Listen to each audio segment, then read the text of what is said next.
है, और एक्सरे के ऊपर आपको इरोजन नजर आएंगे या पंच्ड आउट जो है ना वो बोन डिस्ट्रॉय हुई भी होगी, बोन ऐसे खाई भी होगी।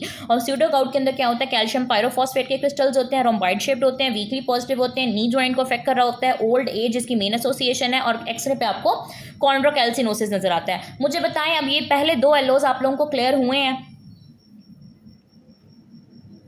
Yes ma'am. सबको समझ आ गया? किसी को कोई चीज ना समझ आई हो तो मैं रिपीट कर देती हूँ। चलें आगे। Yes ma'am. ठीक है।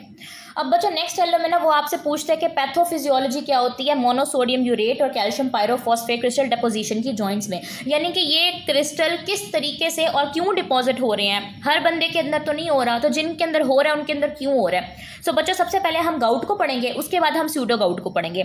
सो गाउट के अंदर हमारे पास कौन से क्रिस्टल डिपॉजिट हो रहे होते हैं, मोनोसोडियम यूरेट क्रिस्टल डिपॉजिट हो रहे होते हैं, यानी कि it is something related to urate या फिर यूरिक एसिड। ठीक है, तो पहले हम ये पढ़ते हैं कि जो यूरिक एसिड है ना उसका नॉर्मल मेटाबॉलिक पाथवे क्या होता है आपकी बॉडी के अंदर। बच्चों अगर आप लोगों को थोड़ी सी बायोकेमिस्ट्री याद हो तो आप लोगों को पता होगा कि यूरेट या फिर यूरिक एसिड ना एंड प्रोडक्ट होता है प्यूरिन मेटाबॉलिज्म का।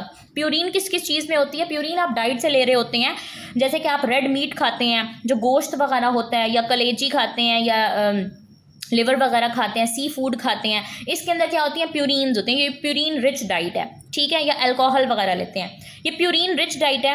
प्यूरिन जब आपकी बॉडी के अंदर मेटाबोलाइज होगी ना तो एंड प्रोडक्ट के नतीजे में वो यूरेट या फिर यूरिक एसिड प्रोड्यूस करेगी। ठीक है, प्यूरिन हमारे पास कन्वर्ट होती है हाइपोजैंथीन में, हाइपोजैंथीन से जैंथीन, जैंथीन से यूरेट या फिर यूरिक एसिड, और यूरिक एसिड आपके पास मेजरली किडनीज के थ्रू एलिमिनेट हो रहा होता है। वैसे कुछ गट के थ्रू भी एलिमिनेट हो रहा होता है, लेकिन मेजरली जो है ना ये किडनीज आपके जो है ना इसकी एलिमिनेशन के अंदर रोल प्ले कर रहे होते हैं। सो अगर आपके पास हाइपर यूरिसीमिया हो जाता है किसी भी वजह से, तो आपके पास ब्लड के अंदर जो है ना वो यूरिक एसिड का लेवल बढ़ जाएगा, और फिर सुपर सेचुरेशन की वजह से मोनोसोडियम यूरेट क्रिस्टल की डेपोजिशन का चांस बढ़ सकता है। ये मैंने क्या बात बताई है, मैंने आप लोगों को बताया कि जब आप प्यूरिन रिच डाइट लेंगे तो प्यूरिन मेटाबोलाइज होकर क्या बना देंगे, यूरेट या फिर यूरिक एसिड बना देंगे। किस तरह से कि प्यूरिन हमारे पास हाइपोजैंथीन में कन्वर्ट होती है, हाइपोजैंथीन से जैंथीन, जैंथीन से यूरिक एसिड, और कौन सा एंजाइम कन्वर्ट कर रहा होता है, ZXO, जिसको जैंथीन ऑक्सीडेज भी कहते हैं। ठीक है, जैंथीन ऑक्सीडेज, ये एंजाइम का नाम आप लोगों ने याद रखना है, जब हम ट्रीटमेंट पे जाएंगे ना तो हम इसी एंजाइम के इनहिबिटर्स दे रहे होंगे। ठीक है, प्यूरिन से हाइपोजैंथीन, हाइपोजैंथीन से जैंथीन, जैंथीन से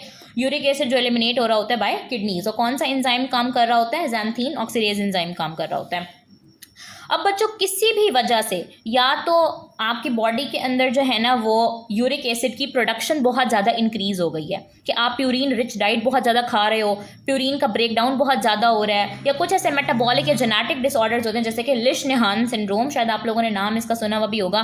तो उसमें क्या होता है कि ना यूरिक एसिड का लेवल ही बॉडी के अंदर ना बहुत ज़्यादा हो जाता है, कि increase production of uric acid या फिर decrease excretion of uric acid, यानी यूरिक एसिड आपकी बॉडी के अंदर नॉर्मल लेवल का बन रहा है, उसकी अमाउंट बिल्कुल नॉर्मल ही है, लेकिन क्या हो रहा है कि आपकी जो किडनीज है ना वो उसको प्रॉपरली एक्सक्रीट नहीं कर पा रही, आपकी किडनीज उसको बॉडी से एलिमिनेट नहीं कर पा रही, कोई रीनल इम्पेयरमेंट है, एक्सक्रीशन के अंदर कोई प्रॉब्लम आ रहा है, या आप कोई ऐसी ड्रग इस्तेमाल कर रहे हो जैसे कि डायोरेटिक्स इस्तेमाल कर रहे हो। ठीक है, डायोरेटिक्स वो ड्रग होती हैं जो कि आपकी यूरिन की एक्सक्रीशन को, यूरिन फ्लो को ज़्यादा करती हैं, यूरिन एक्सक्रीशन को ज़्यादा करती हैं। सो आप डायोरेटिक्स ले रहे हो, या आपको रीनल इम्पेयरमेंट है, किडनी का कोई प्रॉब्लम है, किडनी की एक्सक्रीशन के अंदर कोई प्रॉब्लम है, या फिर उसकी प्रोडक्शन ही बहुत ज़्यादा हो रही है।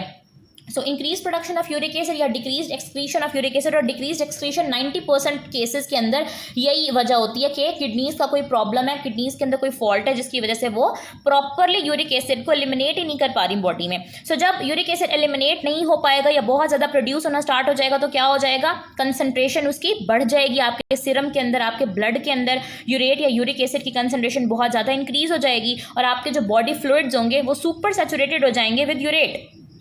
ठीक है, जब वो सुपर सैचुरेटेड हो जाएंगे, यूरेट या फिर यूरिक एसिड के साथ, तो फिर क्या होगा, मोनोसोडियम यूरेट क्रिस्टल्स बन जाएंगे। बेसिकली बच्चों मैं आप लोगों को थोड़ा बहुत बता देती हूँ, इतना याद करने की जरूरत नहीं है कि ये सोडियम इसके साथ कैसे आके कंबाइन होता है यूरिक एसिड के साथ। इतना याद रख लो कि जो यूरिक एसिड है ना वो आपके ब्लड के अंदर आके आयोनाइज हो जाता है और वो यूरेट के अंदर कन्वर्ट हो जाता है। ठीक है, और उसके ऊपर एक नेगेटिव चार्ज लग जाता है। जब उसके ऊपर नेगेटिव चार्ज, ये देखो ना यूरिक एसिड है ना, ठीक है, यूरिक एसिड है।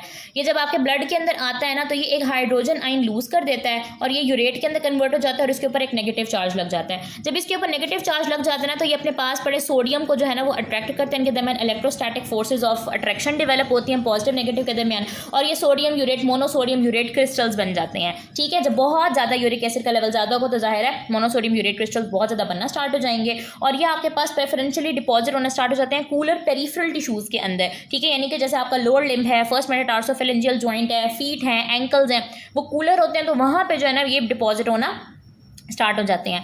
अब ये क्रिस्टल्स ना आपके टिश्यूज़ के अंदर या आपके जॉइंट्स के अंदर ना बहुत लंबे टाइम तक, जॉइंट के अंदर नहीं सॉरी, आपके टिश्यूज़ वगैरह के अंदर बहुत लंबे टाइम तक विदाउट प्रोड्यूसिंग सिम्टम्स रह सकते हैं। यानी कि क्रिस्टल है लेकिन वो कुछ कह नहीं रहे क्योंकि अभी वो टिश्यूज़ में हैं या अभी कार्टिलेज में हैं तो कुछ भी नहीं कह रहे। लेकिन अगर कोई ऐसी वजह होती है कि वो क्रिस्टल जॉइंट के अंदर आ जाता है, शेड हो जाता है या रिलीज़ हो जाता है जॉइंट्स के अंदर, फॉर एग्जाम्पल कोई ट्रॉमा, कोई इलनेस, कोई सर्जरी, कोई इन्फेक्शन, किसी भी वजह से अगर वो क्रिस्टल टिश्यूज़ वगैरह से या इधर उधर से निकल के जॉइंट के अंदर आ जाते हैं ना तो फिर प्रॉब्लम है, क्योंकि वहाँ पे जो मोनोसोडियम यूरेट क्रिस्टल्स हैं वो एक्टिवेट कर देंगे इन्फ्लेमेटरी सेल्स को, खासतौर पर न्यूट्रोफिल्स को। जाहिर है वो इन्फ्लेमेशन स्टार्ट हो जाएगी वहाँ पे, इन्फ्लेमेटरी मीडिएटर, साइटोकाइंस, इंटरल्यूकिन्स ये रिलीज होना स्टार्ट हो जाएंगे और जॉइंट में sign of inflammation, synovial inflammation start हो जाएगी और सारे साइंस ऑफ इन्फ्लेमेशन आना स्टार्ट हो जाएंगे, जैसे कि पेन होगा, स्वेलिंग, वार्मथ, रेडनेस, टेंडरनेस, ये सारे साइंस ऑफ इन्फ्लेमेशन है तो आपको वहाँ